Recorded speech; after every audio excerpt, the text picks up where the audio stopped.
comes the sun, doo-doo-doo-doo. Here comes the sun, and I say it's all right.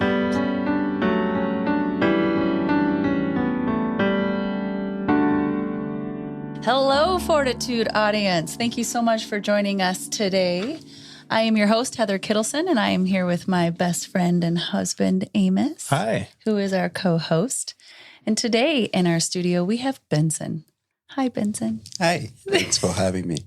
We're just so excited to hear your story today. So thank you for being with us. Thanks for having me. Meeting you was a cool experience for me. We both were speakers at CultureCon, an event here in Sioux Falls, South Dakota.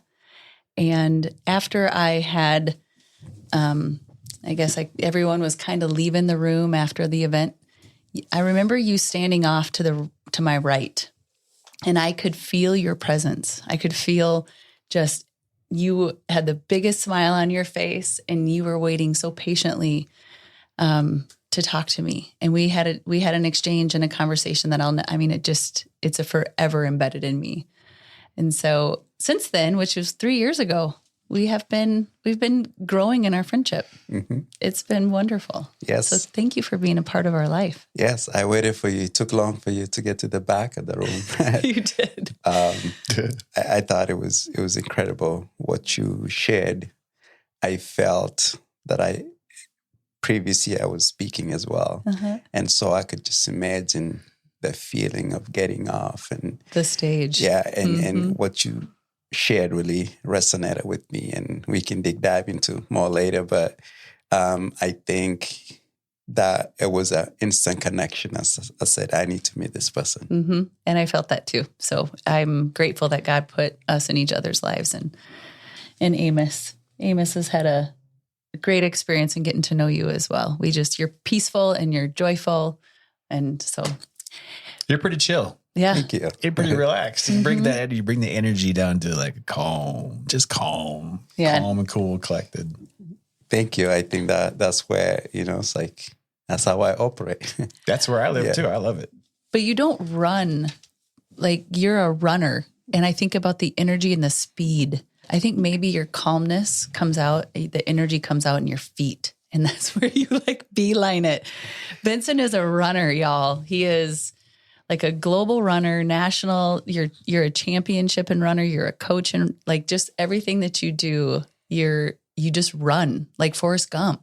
It's Might amazing. put it that way. It's so great. So we're going to get to that in a second, but Benson, share just who are you? I know you're from Kenya originally until you were 20 years old. Yes. And since then you have lived here in the U.S. Yes. So tell us a little bit about your journey, because growing up for 20 years in Kenya, what was that like? Growing up in Kenya was incredible. Mm-hmm. Now I look back and that journey for me was something that shaped my life, the people around me. So I grew up in a humble background. My parents, my two brothers and sisters, I grew up there. I went to what we call primary school, which is a day school. Just go there for, first grade to 8th grade. And then you have to perform really well to go to a good school. And for me, I did really well in primary school, so grade 8. And then you're supposed to be selected by the top performing schools in the country. So I went to the second highest performing schools level. So that is the national schools, that is the provincial schools, which is more of a state school. Mm-hmm. And then there is the local state, like you think about Sioux Falls. A local school, if you perform really low, then you only get a chance to go to local schools. Mm. You get to travel to parts of a different, part of the country to the specific national schools if you do really well. So I went to the second tier level, which was based on performance. And then, so basically, the luxury is going to boarding school. Okay. Yeah. And all the way through 12th, do you guys still have the same educational system. Yeah. Yes. Okay. So to do really well there, you got to go to boarding school because that's where you have access to the best education. And not just any boarding school, but you got to go to some of the top performing schools. Okay. Is that an investment for your family? I mean, most parents thrive to send their kids to boarding school. Right. Cost-wise, Cost-wise, it's expensive, but again, that's where you're really around each other too. Boarding school in Kenya is a good thing. 'Cause I think in the U.S., you think of boarding school as where you send your child who needs more structure in their lives. Am I right on that? You're half right. There are some schools that are extra special in a good. It's still called a boarding school? Yep. Are they? Yep. Okay. And they're expensive, and kids will go at like age 16 because they're just really gifted. Oh, yeah. Gotcha. Yeah. So part of, Kenya and some other countries to go to boarding school is what people want. Okay. So what that means for them is access to best education. It's more structured. You get access to going to sporting events, coolest sporting events and things like that. And so you work hard to go to a really cool boarding school, because if you go to a cool boarding school, what happens is there are opportunities out of that. And most kids do perform the best. So the Kenyan system, and I know it's changing over time, but you go to, 9th grade all the way to 12th grade, and you perform really well, you end up going to some of the prestigious universities in the country. Yeah. And people who don't do very well, they end up going to some, what we call tech schools. Okay. Some people might not do well. And so that's just kind of the system there. So, in the U.S., I think it's just a lack of understanding or knowledge, or it's just more of a generalization that Africa, you hear genocide, you hear death, you hear a lot of really tough stuff. And so when you look at Africa, it's a huge country, and it's not happening to the entire country. So your childhood sounds like in Kenya, there was less rebels, less because of what you're explaining. Is that correct? Yeah. So Africa is a continent which have different parts of different countries that might be going through some things. Like right now, the Congo going through some things. South Sudan is going through some things. Kenya happens to be the one country that people go to find refuge. Okay. Because of our structure of the government. Of course, every country has its own loopholes, but there is so many things that are happening in Kenya that one of the things is United Nations is headquartered there in Kenya, Nairobi, Kenya. And so they bring in refugees to Nairobi, Kakuma, and actually some of the refugees that go overseas through the East African region, they go through the United Nations in Kenya. So most pictures you see or you hear about Africa, you hear poverty, you hear so many things. That's until you actually go there to really realize there's two sides of the coin there. There is the thriving side. There is the agricultural sector. There's the tourism sector. And of course, there's still poverty. Yeah. Now, poverty in the Western world to poverty compared to whatever is going on in Africa, it's very different. Yes. Poverty here might mean like I have access to some things, but over there, their level of poverty might be different. But at the end of the day, poverty is poverty. Right. Yeah. So did you ever experience or see anything that was hard, really hard? I think I did. I think when we used to go through disasters, natural disasters like drought season, there are moments where you go a couple of days without food just because there's a national shortage of food. Part of that also means you got to go to school hungry. Dry seasons there could be really, there's no resource for food through the national sector. I mean, there is some, but of course there's some people who get it, some people don't. And so I remember one time growing up, maybe 7th grade, I went a couple of days with no food. That was one of the things. Now, that's not compared to what other people go through. Right. And so that is just the different parts of that. Yeah.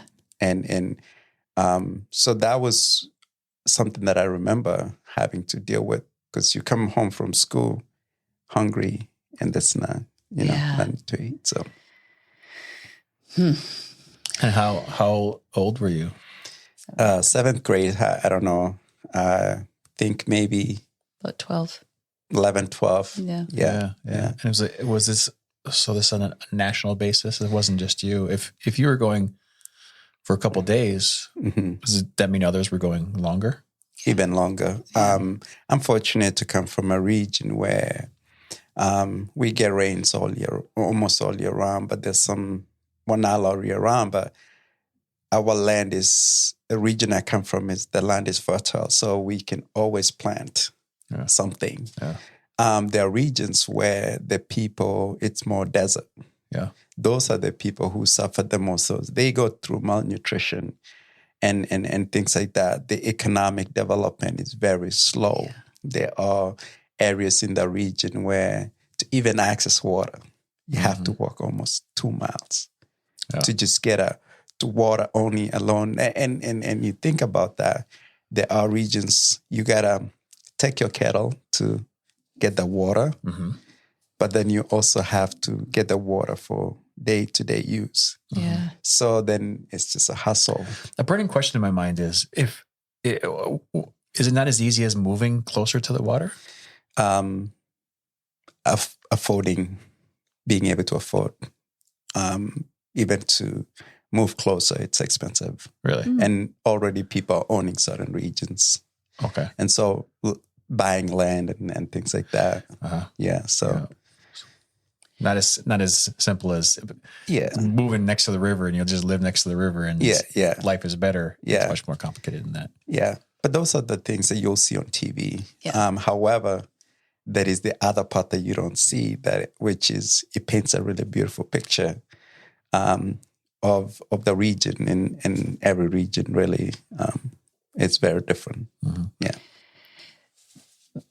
Community, I have said I cannot wait to go overseas.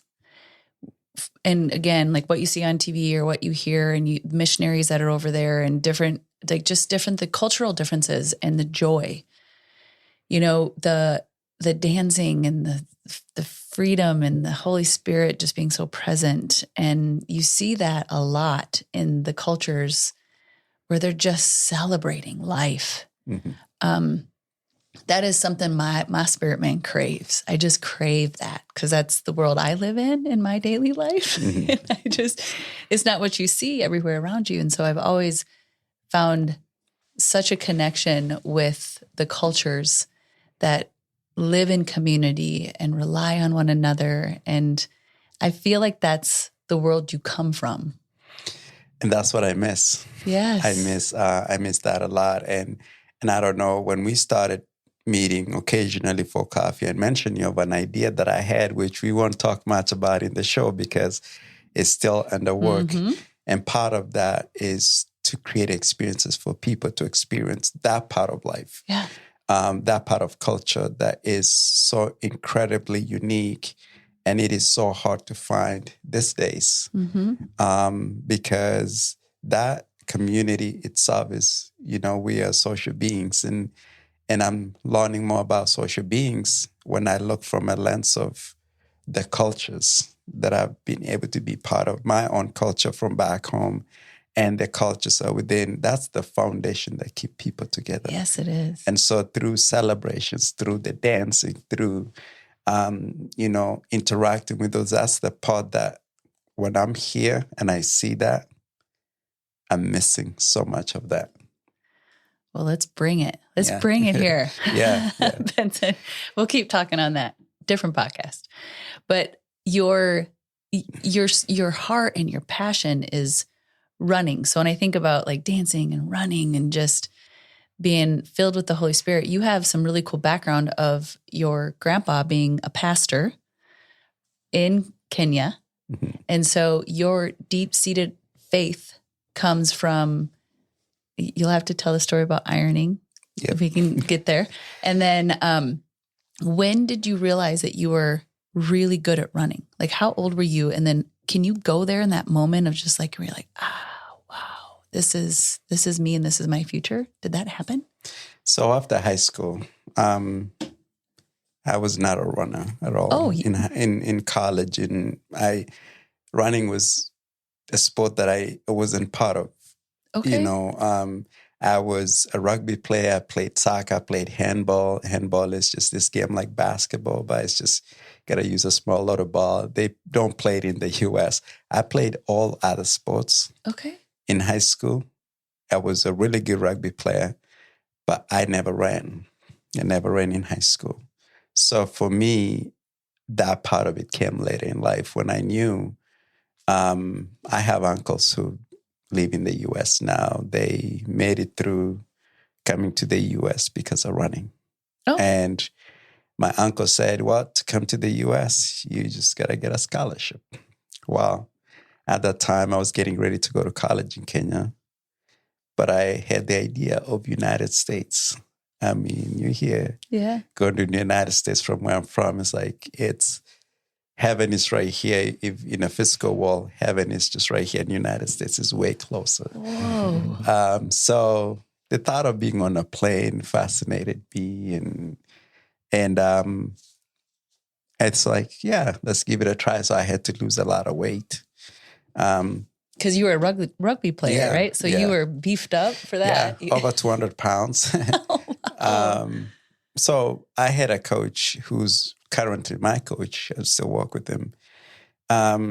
He saw me walk out and he invited me to his camp. Now he's coaching professionals at that time. Ooh. And so I just saw myself and I'm like, I'm not a fit. I'm bigger. This guy's going overseas. They're running in some of the coolest races and winning the people you see on TV, doing incredible things. So running really didn't come to me sooner.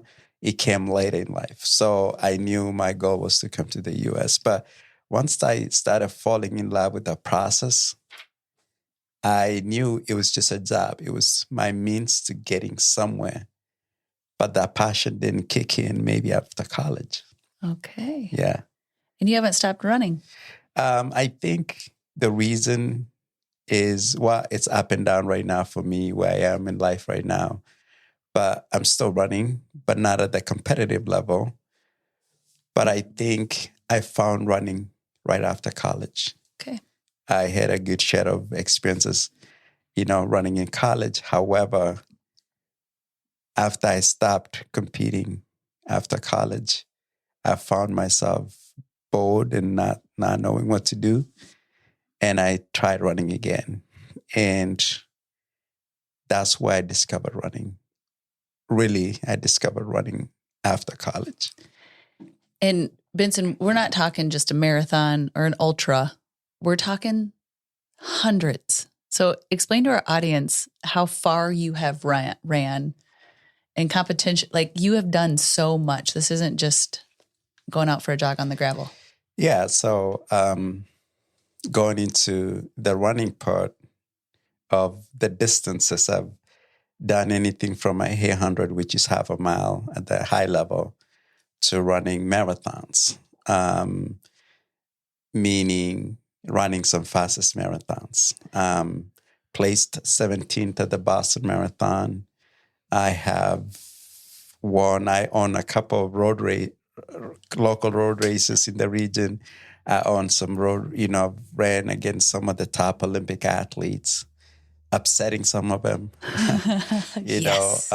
So locally and nationally, I think I've grown in the space. Mm-hmm. And part of it is just through the competition part of it. And it's through I call it the intentional winter training in South Dakota. Yeah. That really sets you up for success.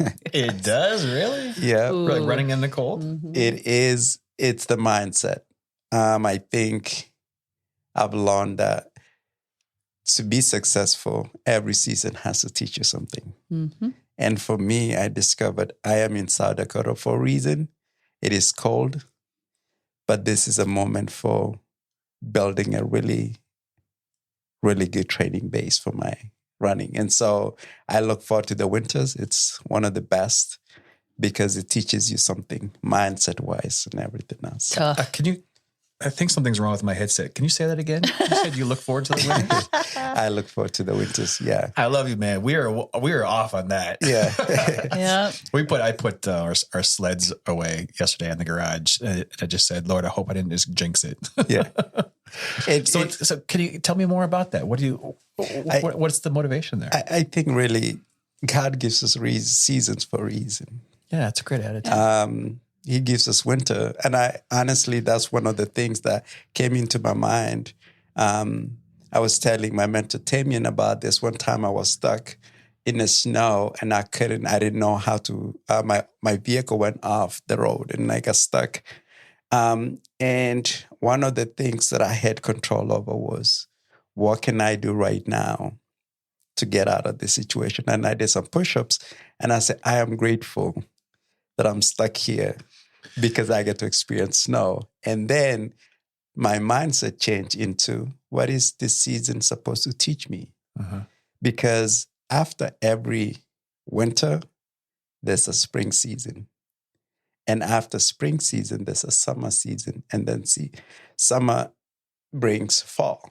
It's never the other way around. Mm-hmm. So for me as a runner, as even I use winter as time to build, time to focus on what do I need to strengthen. And part of that is strengthening my endurance through challenges. Uh-huh. And so if you told me to go live in Texas, I'll tell you one of the least places to go to live because I can stand humidity. I would rather deal with the extreme cold than The humidity. Wow. than the humidity. Wow. Yeah. So you went off the road and then you got and did push-ups. Yeah. And changed your mindset. You turned that a challenging situation into a positive. What was your, do you remember what your learning takeaway was? You said, what can I learn from this situation? I think part of that is what was next. If I sit there and pout about, well, this is rough, this is this, because that's what we get used to every single time. It's like we like comfort. For me, and I remember, Heather, you texted me one time. It's like, are you okay? Why are you out on the coldest day? It was one of the coldest days, and it's like one of the best runs that I've ever done.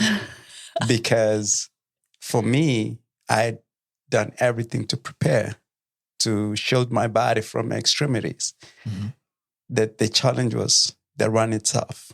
And when you're in the moment, it's just so many things happening. And one of the very things that I always say is that changed my mindset is, this is the moment that you need to change some other things in your life. And really, it's just the mindset, and gratitude becomes one of the biggest things, because I am grateful that I get to go out during this difficult season.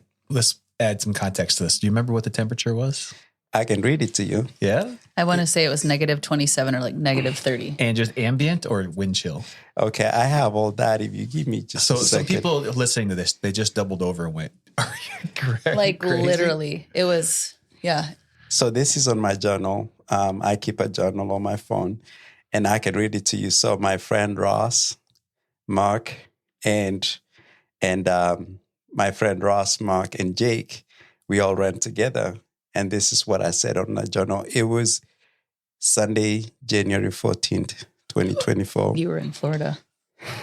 And I said, today we ran 12.5 miles in negative 10 degrees Fahrenheit, which felt like negative 37 degrees with 27 miles per hour winds. Oh, man. So you're running in the wind, Yep. which makes it much harder, much more difficult. And that is a real challenge. So for our listeners who have just never really experienced that, you really can't expose your skin to that cool for very long. So you can get frostbite. Yeah, you can. Yeah. And the one thing I want to say about that is, don't just get out there and just go do that, because personally, I've done studies, walking in a running store for a while. I did some like, what are the proper clothing to wear for this kind of condition? Yeah. And so preparation becomes key. But I think the moral part of that is every season, it doesn't just come like that. Mm-hmm. It's a lesson. What can I grow from it? And then use that moment to say, how can I grow from all these experiences? Because if God really didn't want us to experience this season, he wouldn't have given it to us. So he gives us that. For me, using my gift as a runner, I get out and I'm like, what am I learning out of this? Mm-hmm. I'm fortunate to live in a country where I can access some of the highest tech in the cold temperature for running. Mm-hmm. And so for me, that's like, I have all this. Let me go experience what it feels like. Yeah. And so that's just for me, a mindset. I'm starting to notice more and more there are those who are optimistic, who think life happens to them for the betterment of them. What can you learn from it? This camp that you're in. Then there are others who they just feel like a victim. Mm-hmm. Something happened to them. They're the victim of the thing. And you're clearly setting an example for life happens to you for your benefit. Mm-hmm. How do you talk to those who come across with the pessimistic, the victim attitude? How do you get them out of that mindset? I think a lot of the time really is we tend to take things a lot personal. Of course, there's some things do happen to people. They need some help. There are people who literally need help, going through some of the traumas in life. That's a different story. Mm-hmm. There is the other part, the why is this happening to me? And I think for me is, what can you do about it? Yep. If there is something that is in your control, I always ask people and I always challenge athletes, you had a rough day. Do you let that moment define who you are? Because that's an event in your life. It is not who you are. I think that's where the difference is. You fail a test. The test does not define who you are, but we call ourselves failure because we failed the test. Mm-hmm. But when we separate the event and the person, I think that's where, we start to see growth because we say, this is 1% of my life. It's just a test. Yeah.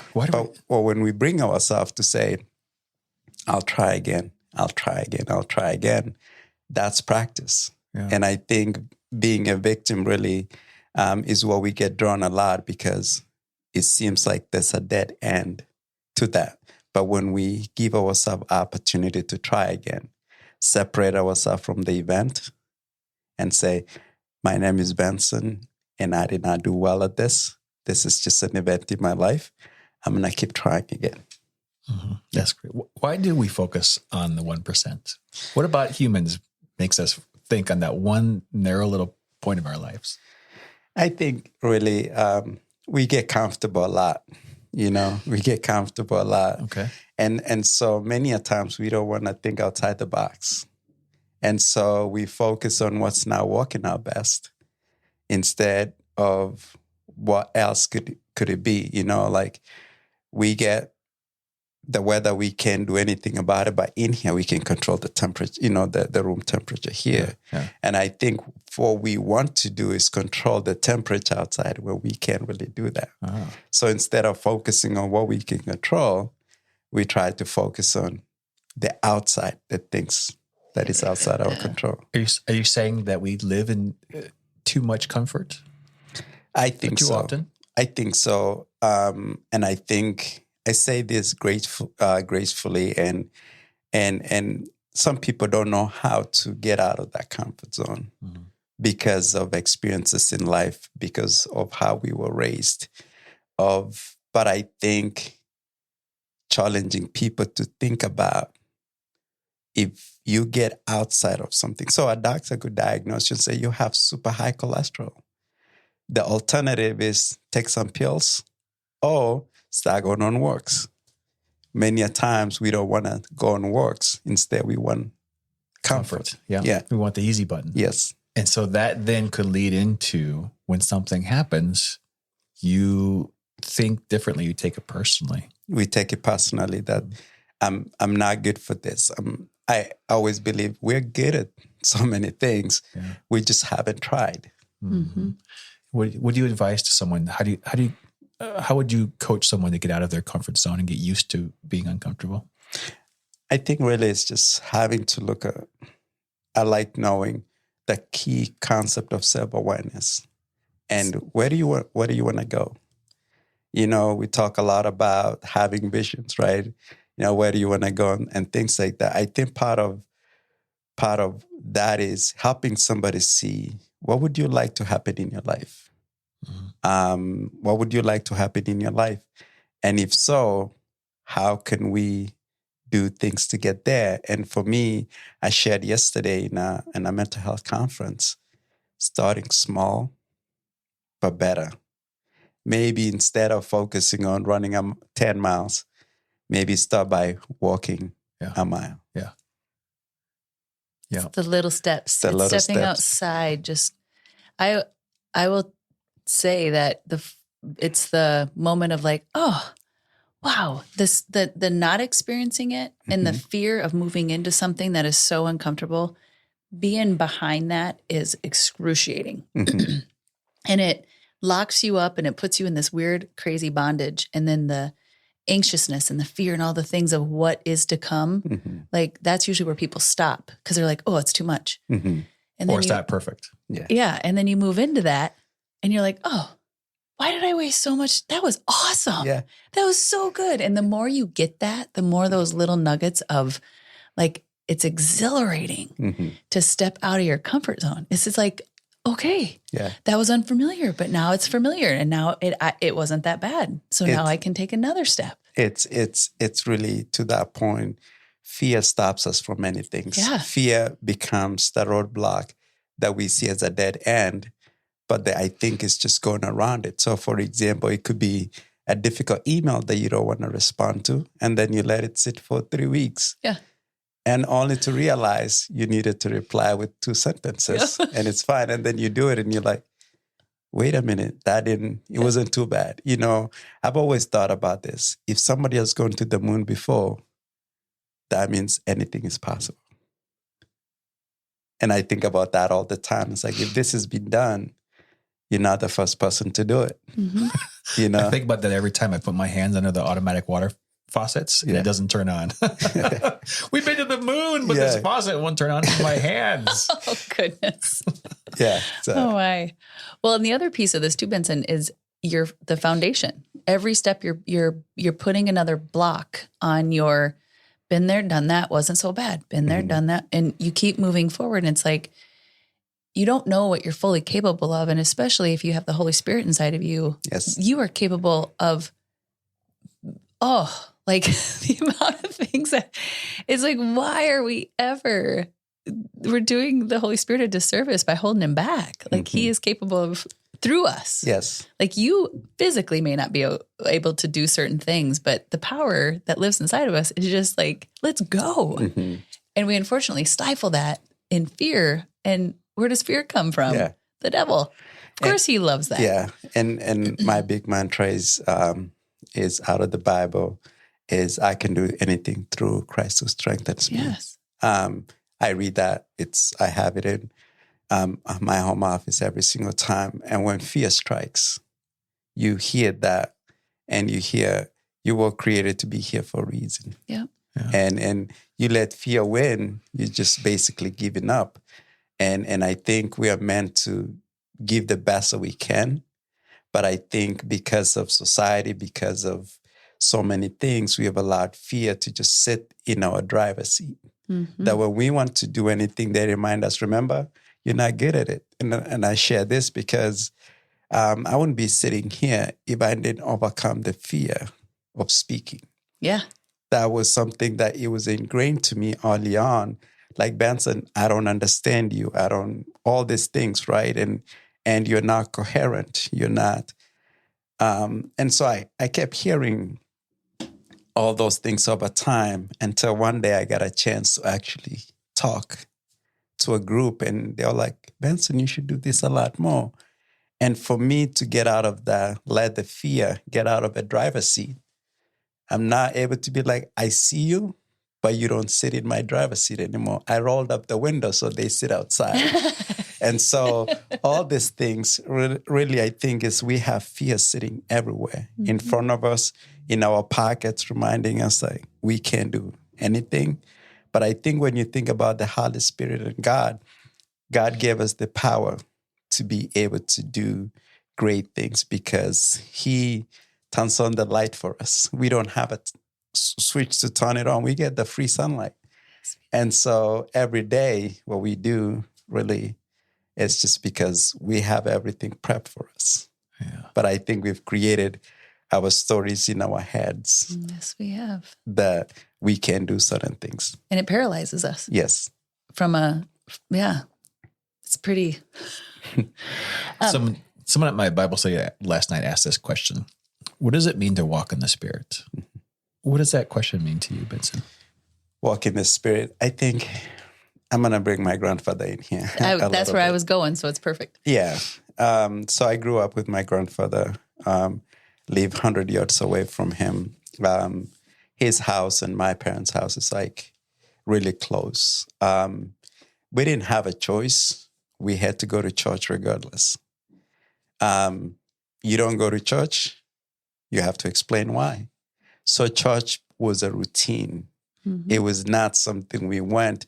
It was something we dress up for and just go to church. My grandfather, he was not necessarily a pastor, but he called himself an evangelist. Oh, okay. And so he brought the ministry to where I come from.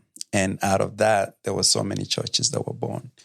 And so for me, I didn't really realize so much about the part of faith and spirit until later in life. And I think it came to me specifically last year around this time where I was taking care of him. Actually, last year, it was some of his last days. He ended up taking his last breath, a couple hours from now, Kenya time. And so I didn't see that, but I saw Spirit work through him based on events that were happening in life. And I saw that he showed us so many things about his faith that manifested in us and through people that showed up, and the series of events that happened until his last day. So you saw the Holy Spirit through your father. Yeah. Experienced it. And what happened is, and I don't know the science of it, before he passed away, I was there I was not supposed to be there that night, but my brother and I just decided to be there.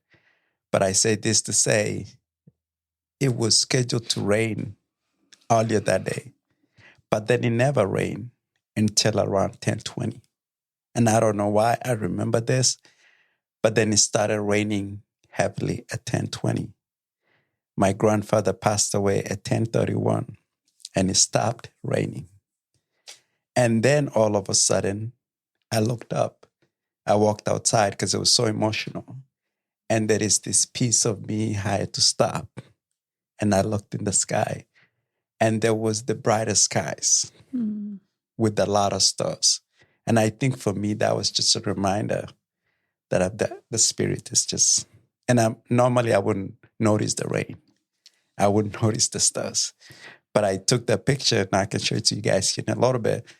But that was the moment I noticed, and I shared on the day of his funeral that everything that happened. And for me, that's the Spirit. Yeah. Yeah. Thank you for sharing that. Yeah. So 1 year ago, and he was very, very important in your life. He was a big influence on your faith and the man that you've become today is your grandfather. He was my biggest cheerleader. Mm-hmm. But before that, he was, honestly, I lost a mentor, a father figure to me. I have a dad, but I grew so much with him that every time he's always asking me, what are you doing next? And always pushing me to be my best and run as hard. Like, this is somebody who never went to school, but he became somebody who's very influential. He read every single day. And so many things that I look back now, I really miss my hero. I miss somebody who made a big difference in my life. But I'm grateful that God gave me a chance to go back for 5 weeks, be part of his last part of his life, see so much people come and acknowledge what the difference it did in his life. We had over 4,000 people show up for a funeral. Whoa. Yeah, so That's huge. yeah. And so for me, he taught me so many lessons that now I look back and I read about habits. Yep. He helped me with those things, such as every Friday ironing his shirt. He was very very clean person. His shirt, you have to iron it a certain way. The color, right? The collar point has to be very sharp. You had to tie it really well. I've learned different methods of tying a tie, but I will always tie my tie the way like my grandfather. But I say this to say, the small things that I used to think as punishment, like, I don't want to do that. I don't want to do that. Now I realize he was teaching me something at a way younger age, that now I don't show up with no shirts. My shirts is always iron. I always gotta, and it's really the moment that I realized that the people, sometimes we don't take time to appreciate the people in our lives. And we think life is we got all this time to live. Mm-hmm. For the over 30 years of life, I realized those were the shortest moments. I really didn't experience life with my grandfather, even though I did. But I think life is too short. Yes. Yeah, we need to slow down and take it in. Benson, thank you for sharing that about your grandpa. I look forward to meeting him one day. I really do. Yeah. There's a lot of things that you've been involved with in these past 3 years. I feel like both your life and my life have just been, we've just been running in a beautiful way. Like I don't feel busy. I feel like I'm equipped to do what God's called me to do now. I feel like every day is a new equipping of moving forward. And I feel like that's happening with you. And so the 437 project is something that is here in Sioux Falls, started in Sioux Falls, and it's where you and multiple runners run across the state of South Dakota for mental health and suicide awareness. Mm-hmm. What a beautiful project. It's amazing. It is amazing. Like the pictures, our mayor, Paulton Haken, and you and the two of you leading the charge on that race has just been beautiful. So if you can share just a moment that has been life-changing for you so that our audience can experience through you what this project has been like. And then we'll make sure to put a link so people can go learn more about it, because I believe in what is happening. So just a moment, if you could share. It's the 437 project is a run across the state of South Dakota to raise awareness for mental health and suicide prevention, and at the same time raising funds for the Helpline Center. Well, the Helpline Center is the site, is the organization that is the only statewide organization that help with that. So a couple of years ago, we were leading with the number of suicide in the country, and South Dakota was the number one state for suicide. Yeah, so the cause of deaths in region-wise, South Dakota was leading. Okay, and so it means that there is something that needs to be done. Okay. And so having Paul is a visionary person. He's always thinking the next thing, right? What is the next thing? And he asked a group of his friends and people, and I was honored that he looped me in with that. I'm like, let's do it, you know? And at that moment, it was not. I mean, it was something that we didn't know what we were doing. Now, 3 years later, we're going into the 4th year. It has turned into something incredible that people are finding refuge. They are becoming okay to step up and say, I'm struggling with mental health. They're calling 911, asking for help. Think about that. Somebody picking up the phone and saying, I need help. Yeah. And the number for that is actually 211. 211. 211. Yeah. 988. 988 is the suicide line. And then 211 is to the helpline center. Yep. And that's where if you need anything, really, it doesn't have to be a crisis. I have issues with furniture. You call that childcare, anything. Childcare, Yep. yeah. So back to your question, the most the memorable experience for me with the projects, I've run it 2 years in a row. Last year I was a volunteer. But I think, as I say this, and I say this nicely, running is not the hardest part. It's the stories you hear along the way. Mm-hmm. That thank you for doing this. My grandfather, my dad, my sister, my neighbor took their life, and we still don't know why. People are hurting out there. Yeah. People need answers. Unfortunately, that same thing continues to happen in our communities. People still take their lives. And so we've seen numbers have gone down, or the awareness is becoming bigger. But I think the biggest moment for me was when I did a social media post asking for people to tell me who a family member they know that lost their life to suicide, so I can run for them. So I took on a shirt, and I got people sending me names. I thought it was going to be maybe 5 or so. I filled it up with 30, and I think over 30 names, even more than that, I think. And I think the hardest part for me, it got heavy, and I was telling one of the runners, Micah, I don't want to do this anymore. Like, I'm carrying the weight of so many people. And the project was designed exactly like that. For me, it was a self-discovery moment that I wonder what the story is for each and every person in this names that I received. And so that's what makes the project a lot more incredible, a lot more meaningful. And we need it more than anything else. And like the mayor said, I wish other states could adopt it, because then they could bring that awareness to it, because our community needs to be healthy in different ways. And so mental health continues to be the struggle. It does. And there's a lot of great people doing a lot of great things in our community. I really hope that other states will take it on and start to adopt it. Thank you for doing that, Benson.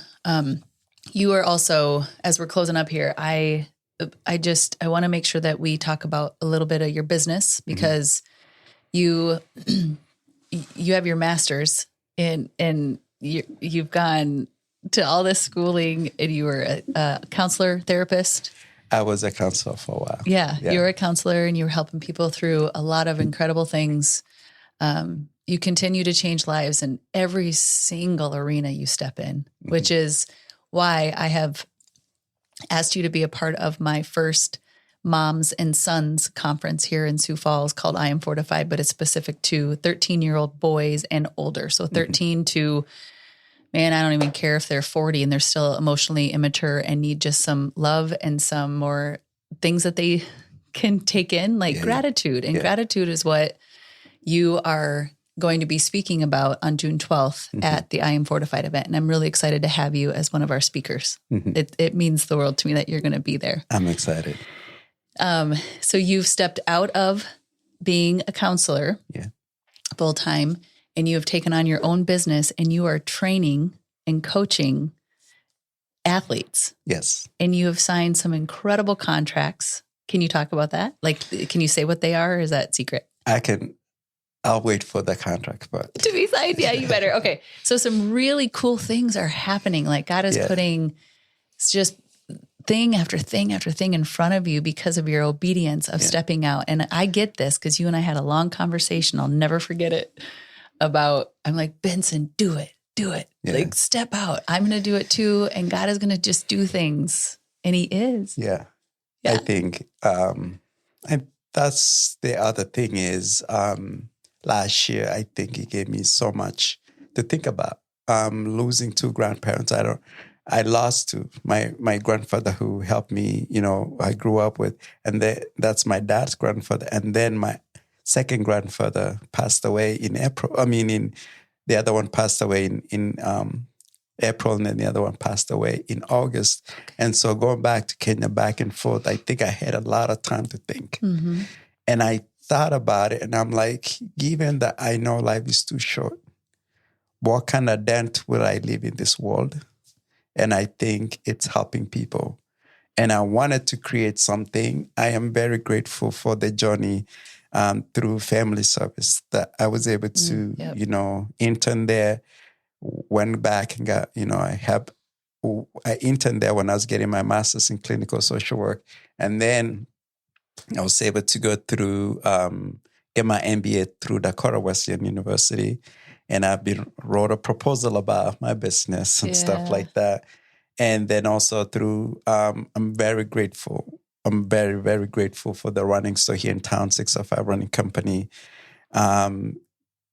That's where I feel everything grew.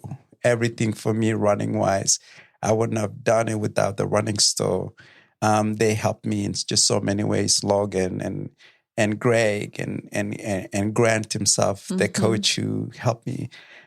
I think it was a season in my life that helped me paint a picture of what my future could look like. So I felt that God had been placing me in these steps in my life, putting certain things in my life for me to discover what actually is mine, like that I wanted to do for myself. And so I continued to coach. I coach athletes, incredible athletes, by the way. And then I also added the concept of the mental performance. I noticed so many people struggle with that. The mental performance is anxiety over performance. Helping mostly high school kids, talking about contracts. Got some contract with some high school kid. High schools in the region and outside. I also have some professional contracts that we're working on, and that I get to also speak at different events. And in fact, I will be helping out with the World Cross Country Championships down in Tallahassee next 2026. So it's a big thing. So I'm grateful for these opportunities that have come along the way. It really is just that thing that we're talking about when you step out of your comfort zone. So many, and you persistently keep working and never giving up and never. There are so many things that could happen. And I think I started it and I'm like, what am I doing? And then you say, but the patience, being persistent. And of course, like praying that, like God, you didn't just get me here. You got me here for a reason. Now do some work. And I can share my philosophy is I'm someone who I say, I'll do my best. And I talk to God. I'm like, God, you said, try this. I did it. Here you go. What are you going to do about it?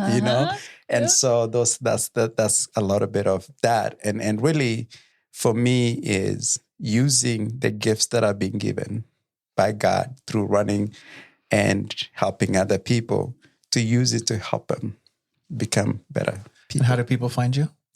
They can find me on social media, on my website, which I'll share more information about. Okay. What's your website? BensaneCoaching.com. Is it BENSON? Yeah, BENSANE.